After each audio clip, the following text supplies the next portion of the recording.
शिवसेना भी रोड पे आई, समाजवादी भी रोड पे आई, कांग्रेस भी रोड पे आई, राष्ट्रवादी कांग्रेस पार्टी भी रोड आई।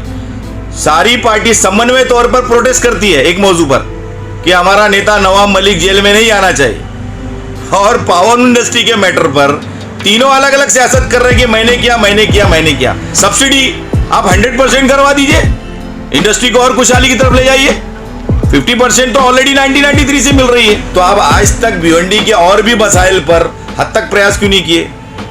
मसला एक्चुअल में मुझे ऐसा लगता है कि भिवंडी निजामपुर महानगर पालिका चुनाव लड़ने के लिए कांग्रेस, राष्ट्रवादी कांग्रेस पार्टी, समाजवादी पार्टी के पास कोई भी एजेंडा नहीं है, क्योंकि शहर को बर्बाद करने के लिए मूल कारण यही पॉलिटिकल पार्टी है।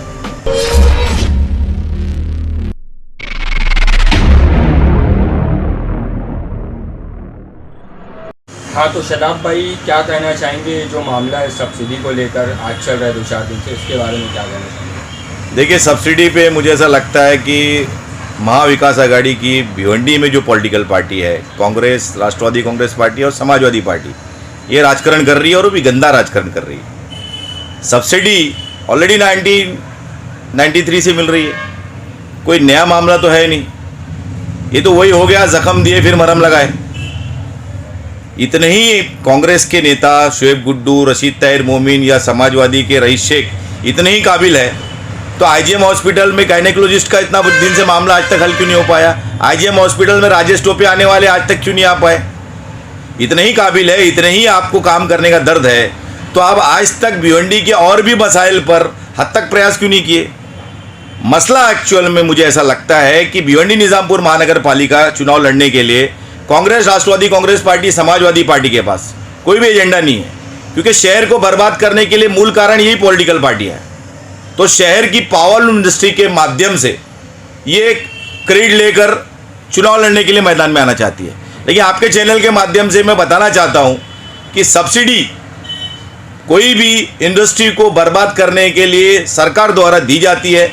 यकीनन 27 एसपी से नीचे चलने वाले हमारे जो पावरलूम इंडस्ट्री है भिवंडी की, इसको सब्सिडी की अज ज़रूरत है, क्योंकि इसमें ज़्यादातर जो पावर मालिकान हैं वो कमीशन पे बीम चलाते हैं, और ये जो काला बाजारी है यान की, इस पे सरकार का कंट्रोल नहीं है। अगर कपड़े पर मीटर भाव बढ़ के मिल जाता है तो सब्सिडी की ज़रूरत ही नहीं है। लेकिन आज तक हमने कांग्रेस पार्टी के लीडरान को इस बात की मांग करते हुए नहीं देखा कि केंद्र सरकार द्वारा नेशनल टेक्सटाइल कॉरपोरेशन जो यान बनाती थी, ऐसी 23 इंडस्ट्री पिछले 2 साल के अंदर सारी बंद हो गई, जिसकी वजह से काला बाजारी को प्रोत्साहन मिला है। अगर शुएब गुड्डू, रशीद ताहिर मोमिन और रईस शेख वाकई में पावर इंडस्ट्री को बड़ा करना चाहते हैं और ताकत देना चाहते हैं, और पावर इंडस्ट्री में से मुंसलिक सारे लोगों को खुशहाली देना चाहते हैं, तो सब्सिडी बढ़ा कर दें। अरे कोविड के टाइम की आपने पावर बिल तो माफ़ करा नहीं पाए।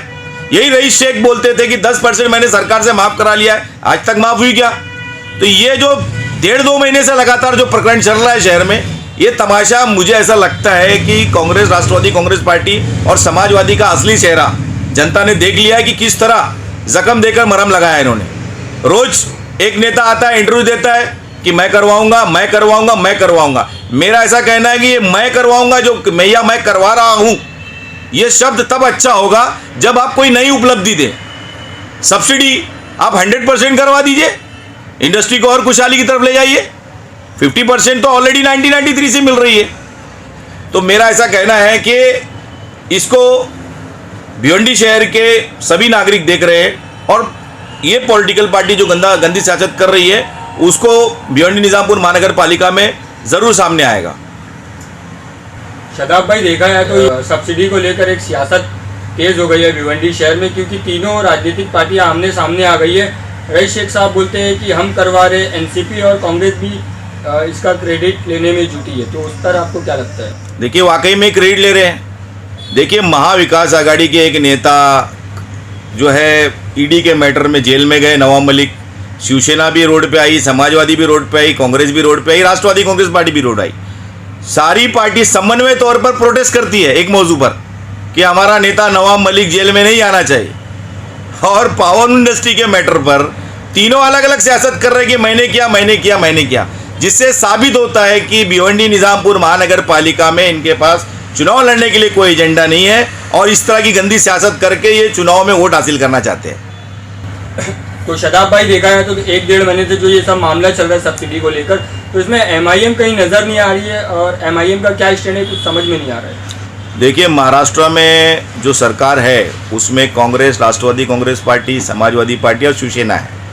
इनकी जवाबदारी है इस पे काम करने की। हम इसलिए खामोश है कि अब तक जो भी न्यूज़ आई आपके चैनल के माध्यम से या शहर के दूसरे चैनल के माध्यम से, इस पे फैसला प्रलंबित रहा है, कोई भी फैसला नहीं आया था। हर नेता ने स्टेटमेंट दिया कि अब हो जाएगा, पेंडिंग है।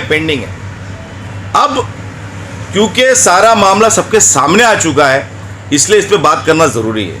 मजलिस इत्तेहादुल मुस्लिमीन का धोरण क्या है वो भी मैं रखना चाहूँगा कि 2 महीना पहले मजलिस इत्तेहादुल मुस्लिमीन के हमारे राष्ट्रीय सदर बैरिस्टर असद अवैसी साहब और महाराष्ट्र के हमारे जो खासदार है इम्तियाज़ जलील साहब, ये दोनों के सामने हमने लिखित पत्र द्वारा हमने हमारे खासदारों को ये अवगत कराया है कि हमारी इंडस्ट्री की ये समस्याएं हैं। खास तौर पे हमने नेशनल टेक्सटाइल कॉरपोरेशन का जिक्र किया है जिसको गवर्नमेंट ऑफ इंडिया ने बंद कर दिया। ये नेशनल टेक्सटाइल कॉरपोरेशन जो है वो यान बनाती है, गवर्नमेंट की इंडस्ट्री थी और ये 1968 में इसकी कल्पना की गई थी और इसी मकसद से की गई थी कि प्राइवेट सेक्टर द्वारा जो यान बनाया जाता है उसकी कालाबाजारी पे लगाम लगाया सके। तो ये नेशनल टेक्सटाइल कॉरपोरेशन की जो 23 मिलें थी सबकी सब सरकार ने बंद कर दिया, कहीं ना कहीं अडानी और अंबानी जैसे लोगों को फ़ायदा पहुंचाने के लिए। तो ये अडानी, अंबानी और उसके जैसे दूसरे जो बड़े उद्योगपति है जो यान की कालाबाजारी कर रहे हैं, जिसकी वजह से हमारे शहर के जो छोटे जो पावर उद्योग से जुड़े हुए कारखाने वाले मालकान हैं उनको इंसाफ नहीं मिल पा रहा है, क्योंकि कमीशन पे जो बीम चलाता है उसको सही रेट नहीं मिल रहा है। अगर सही रेट मिलेगा तो उसको सब्सिडी की ज़रूरत नहीं है। तो ये जो कालाबाजारी है इसको रोक लगाने के लिए नेशनल टेक्सटाइल कॉरपोरेशन का दोबारा चालू होना ज़रूरी है। इस मकसद से हमने बैरिस्टर असद अवैसी साहब और खासदार इम्तियाज़ जलील साहब को लिखित में पत्र दिया है। इंशाल्लाह कुछ वक्त में इस पर कुछ और डिटेल देना बाकी है, जिसकी वजह से उन्होंने पार्लियामेंट में इस बात पर बात नहीं की है। 1 हफ्ते के अंदर और जो डिटेल रिपोर्ट है हम हमारे खासदारों के सामने रखेंगे और इंशाल्लाह पार्लियामेंट में भिवंडी शहर की आप दोनों निजामत करेंगे।